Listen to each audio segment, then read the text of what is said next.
Hello students, in this video we will see the cranial nerves and its branches passing through the different foramen at the base of skull.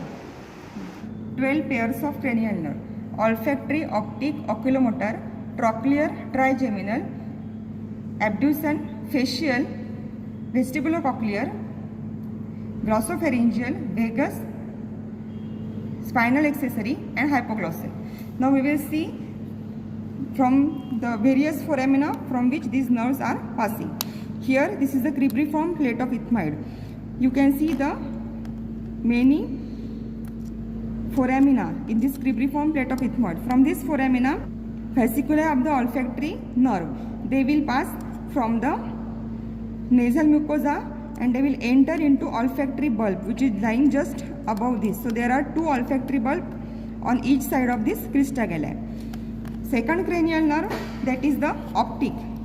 It passes from this optic canal. The optic nerve, it will form a chiasma just above this sulcus chiasmaticus. So this foramina is optic canal through which second cranial nerve passes. Third cranial nerve is oculomotor. It passes from the intermediate part of superior orbital fissure from here, which is just below this lesser wing of sphenoid. Then the fourth cranial nerve, that is the trochlear. Trochlear passes from lateral compartment of superior orbital fissure. Fifth cranial nerve is a trigeminal nerve. Trigeminal ganglion lies here near the apex of the petrous temporal bone in the Meckel's cave, or which is the dural fold. This trigeminal has three divisions: OMM. O, that is ophthalmic, then maxillary, then mandibular. Ophthalmic division, which is first division, it divides into three parts: lacrimal, frontal and nasociliary.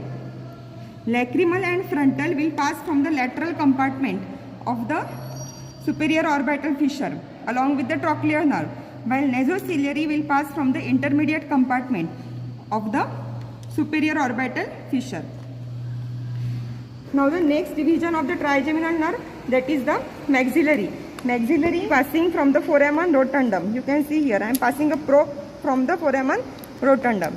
So from foramen rotundum, maxillary will be passing.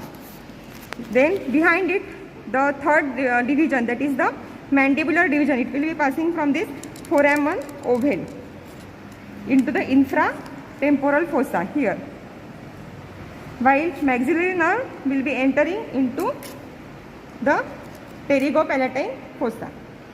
So these are the three divisions of the trigeminal: ophthalmic, maxillary and mandibular. Next cranial nerve is the abducent nerve. Abducent nerve passes from the intermediate compartment of superior orbital fissure along with the third cranial nerve. Now the next cranial nerve, that is 7th and 8th, they will pass from the here posterior surface of petrous temporal bone. Here this is the internal acoustic meatus. From the internal acoustic meatus, 7th, that is the facial cranial nerve, and 8th, that is the vestibulocochlear nerve. 7th cranial nerve will pass from the internal acoustic meatus and it will exit the cranial cavity from the stylomastoid foramen, which is here. So this is 7th cranial nerve, facial nerve, and this 8th cranial nerve, that is the vestibulocochlear nerve, will supply the internal ear which is present inside this petrous temporal bone. So it is carrying the sensation of hearing from this internal ear, that is vestibulocochlear nerve. Next cranial nerve, that is the 9th, 10th and 11th. 9th is glossopharyngeal, 10th is vagus and 11th is spinal accessory. They will be passing from the intermediate part of the jugular foramen here. From this part there passes the 9th, 10th and 11th, that is glossopharyngeal, vagus and spinal accessory nerve. The last cranial nerve, that is the hypoglossal. From this anterior condylar canal, that is hypoglossal canal, I am putting probe in this anterior condylar canal. So 12th cranial nerve, hypoglossal will pass from here, from the hypoglossal canal. So these are the 12 cranial nerves and their passage from this base of the cranium. Thank you.